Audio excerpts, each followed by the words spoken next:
What is a Rakshasa? No, I'm actually asking. I don't know what this thing is. I don't think anyone's ever heard of this thing. This is the kind of monster where you look at it and think, oh wow, that's so cool, and then you never use it. Because the situations where you would use it are so specific, and any party should go out of their way to avoid fighting this thing. Let's look at the stat block. Their attacks aren't very strong and they don't have any damaging spells. So why are they challenge rating 13? Oh, because they're immune to goddamn everything. Let's not forget that the most difficult part of fighting a Rakshasa is finding it. It can cast Disguise Self so you don't know who it is. It can turn invisible so you don't know where it is. It can cast Detect Thoughts so you can't lie to it. And it can cast True Seeing so you can't hide from it. What do you do about that? Rules! Also, they're in the description. For the purposes of this, I'm gonna assume you managed to find the Rakshasa, get it into a room alone, and get into a fight with it. Not gonna lie, if you're running the Rakshasa correctly, getting this far should be impossible. The room is 40 feet wide, 40 feet long, and 10 feet high, so there's nowhere the characters can go where the Rakshasa can't hit them. I said they're immune to everything. What does that include? All non-magical attacks. Sure. And the effects of any spell of 6th level or lower.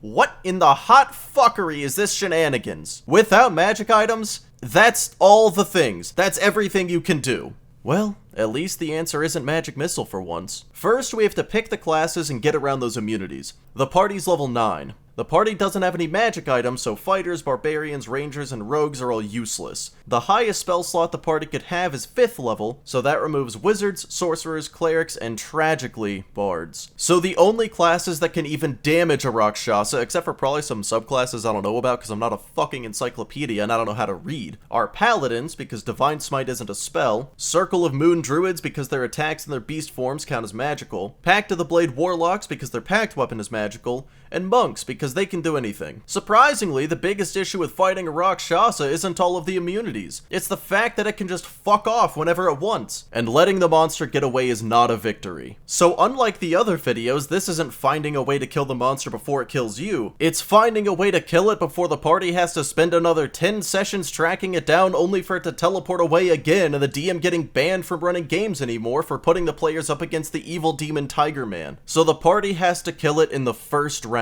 Or they could just stun it and stop it from being able to do anything, including plane shift away. Monks. The answer is monks. 100% no question, they are the absolute best counter to this thing. Specifically, 4 Wood Elf Way of the Kinsai monks with 2 levels of fighter. Wood Elf is just for the dex and wisdom bonus, and the 2 levels of fighter are for action surge. We need to kill it in 1 round, so action surge is absolutely necessary. Now, the Rakshasa wants the party dead, so it'll only plane shift away if it feels like it's gonna die. The only thing it can really do is either turn invisible or attack with its claws. It's absolutely gonna turn invisible to avoid getting jumped by a bunch of medieval Jedi. With action surge, between the 4 of them, they have 16 attacks with their swords and 8 attacks with their flurry of blows. Holy shit.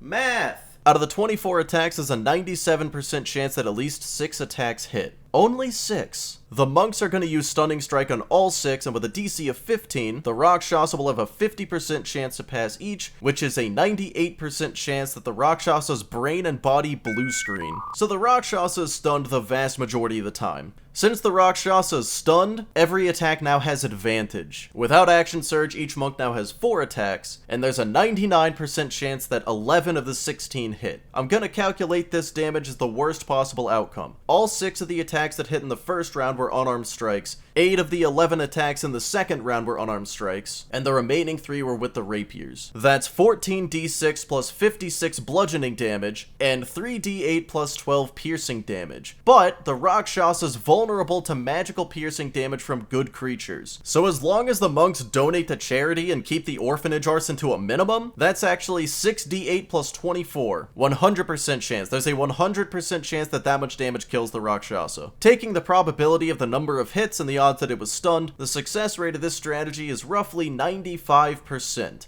I will absolutely take those odds. Oh, and if the Rakshasa doesn't turn invisible, it's even worse. The monks only use their swords and no stunning strike. There's a 98% chance that 7 of the 16 attacks hit, which would deal 7d8 plus 32 piercing damage, but since the Rakshasa is vulnerable, that's 14d8 plus 64 damage. That'll kill the Rakshasa 98% of the time, which means there's a 96% chance that the Rakshasa dies in the first round without the monks even needing to use their bonus actions or stunning strike. If they did, that number would be closer to 100%. So yeah, that's how you kill a Rakshasa. See you next time when I talk about undead.